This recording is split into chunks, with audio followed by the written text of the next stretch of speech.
Oke, Assalamualaikum warahmatullahi wabarakatuh.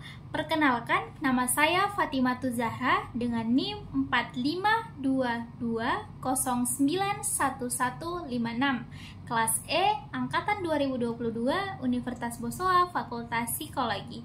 Izinkan saya pada kali ini akan menjelaskan mengenai materi variabel dan instrumen.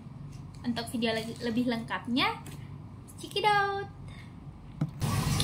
Oke teman-teman, kita masuk pada kata variabel. Nah, kata variabel ini berasal dari bahasa Inggris, yaitu sama saja variabel, yang dimana variabel ini yang berarti faktor tak tetap atau yang bisa berubah-ubah. Nah, istilah ini merupakan istilah yang tidak pernah ketinggalan dalam setiap jenis penelitian, karena setiap pertanyaan tentang apa yang akan diteliti, jawabannya berkenaan dengan variabel penelitian yang dipilih sebelumnya.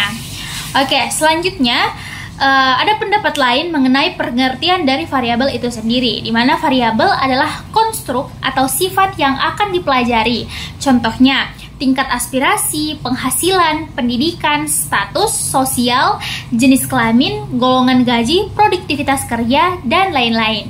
Nah, selanjutnya, variabel juga dapat dijelaskan sebagai ciri atau aspek dari fakta sosial yang dapat dibuat bervariasi atau berbeda-beda. Dengan kata lain, variabel ini adalah fakta sosial yang memiliki nilai lebih dari satu. Lebih dari satu. Variabel ini adalah suatu konsep, akan tetapi perlu diingatkan bahwa tidak semua konsep dapat dinyatakan sebagai sebuah variabel. Nah, menurut Subroto, variabel adalah suatu konsep yang dapat mewujud ke dua atau lebih dari dua kesatuan variasi dalam bentuk hitungan ataupun ukuran. Nah, misalnya kursi. Nah, kursi ini adalah konsep tetapi bukan variabel. Tapi jika bentuk pertanyaannya diganti mengenai seseorang dinyatakan beratnya kursi, maka itu bisa disebut sebagai variabel karena beratnya kursi dapat bervariasi ke dalam berbagai suatu ukuran atau berat dari kursi itu sendiri.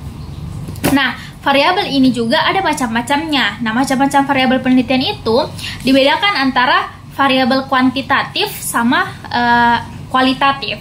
Contoh dari kuantitatif itu kayak misalnya luas kota, umur, penghasilan, terus contohnya kalau kualitatif dia kayak kemakmuran, kepandaian, dan sebagainya. Nah, kalau variabel kuantitatif ini diklasifikasikan menjadi dua. Nah, kan kayak ada tadi kuanti sama kuali. Terus kuanti ini dibagi lagi menjadi dua, yaitu variabel diskrit yang disebut sebagai variabel nominal atau variabel kategori, karena hanya dapat dikategorikan atas dua kutub yang berlawanan, yakni kayak atas bawah, depan belakang, intinya dua kutub berlawanan.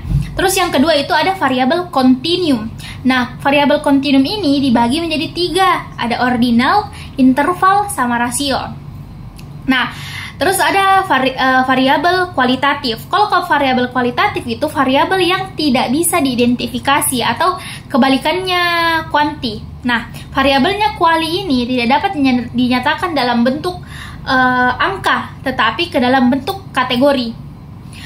Terus ada pendapat dari Sugiono mengungkapkan kalau menurut hubungan antara satu variabel dengan variabel lainnya itu maka macam-macam variabel dalam penelitian dapat dibedakan menjadi variabel independen, variabel dependen, kemudian ada variabel moderator, terus yang terakhir itu variabel intervening sama variabel kontrol yang terakhir. Nah, macam-macam variabel ini ditinjau dari sifatnya. Ada macam-macam yang ditinjau dari sifatnya, terbagi menjadi dua lagi, yaitu variabel statis sama variabel dinamis.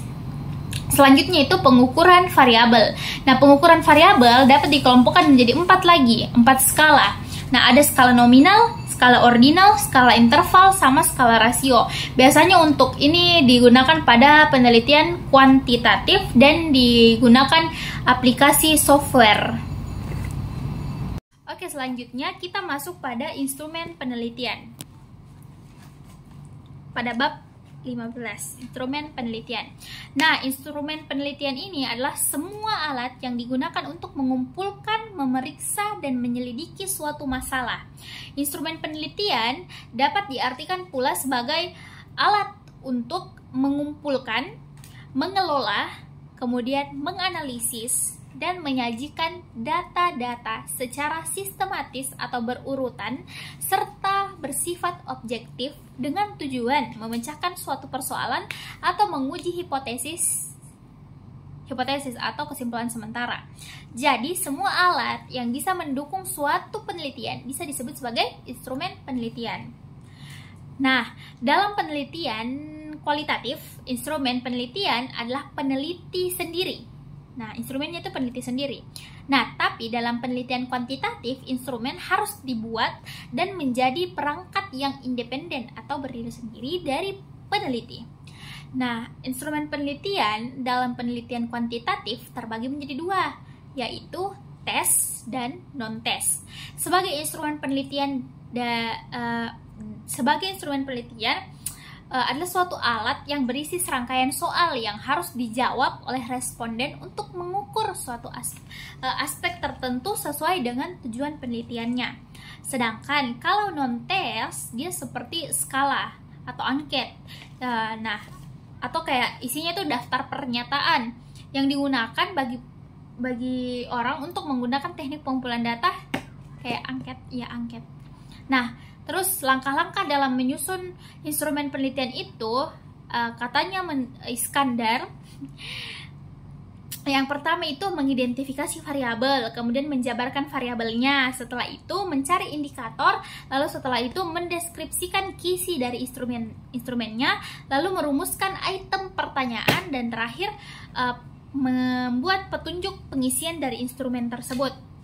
Kemudian kita masuk pada validitas dan reliabilitas instrumen pastinya. Nah, menurut Aswar, validitas itu adalah sejauh mana ketepatan dan kecepatan suatu alat ukur dalam melakukan fungsinya. Sementara menurut Sukaji, validitas itu adalah derajat yang menyatakan suatu teks mengukur apa yang harusnya diukur.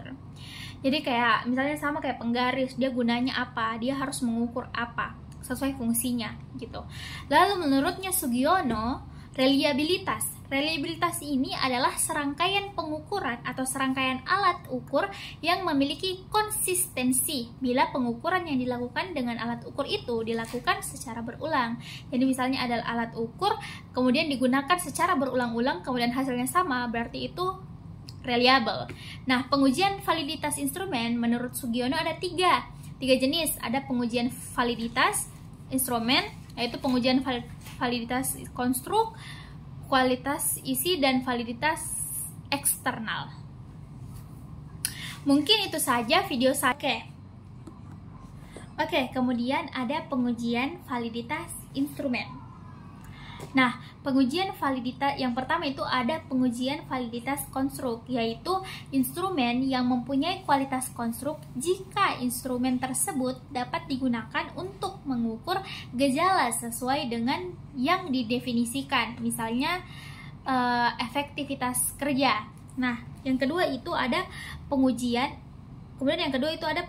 validitas isi atau konten. Nah, instrumen yang ada pada pengujian itu adalah harus memiliki fasilitas isi, yaitu instrumen yang digunakan untuk mengukur prestasi belajar dan mengukur efektivitas pelaksanaan program dan tujuan dari program tersebut. Selanjutnya yang ketiga itu ada pengujian validitas eksternal. Nah, pengujian validitas eksternal ini diuji dengan cara membandingkan, tapi untuk mencari kesamaan antara kriteria yang ada pada instrumen dengan kata-kata empiris yang terjadi di lapangan. Misalnya, instrumen untuk mengukur kinerja ke kelompok pegawai yang ada.